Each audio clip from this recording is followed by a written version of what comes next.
Advantage 1 for investing in commercial property. This is stable legislation.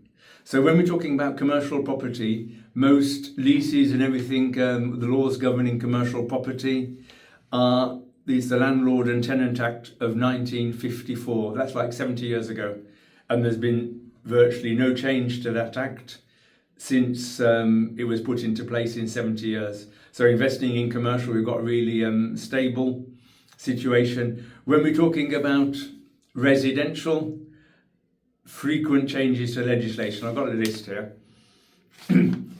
First of all, we start with the Rent Act. Well, prior to that, lots of different things, but Rent Act in 1977, Landlord and Tenant Act 1985, Housing Act 1988, Housing Act 1996, 2004 also, Deregulation Act of 2015, Tenant Act Fees Act of 2019, and the Renters' Rights Bill currently going through Parliament. A lot of changes for residential landlords, a lot of things to keep up with, and also potential changes that can significantly affect profitability, significantly affect how we can sell property. And there's also tax implications, tax changes that affect residential landlords, a lot more than any tax changes with respect to commercial, because tax changes on commercial are basically changes that go across all types of business and are not targeting residential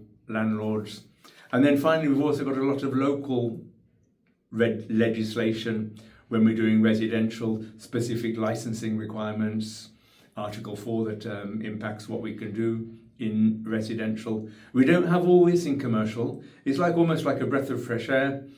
And yeah, much more straightforward. We know exactly where we are and we can easily plan further in advance. Obviously, we're looking at risks, but it's different types of risks. So this is advantage number 1, stable legislation.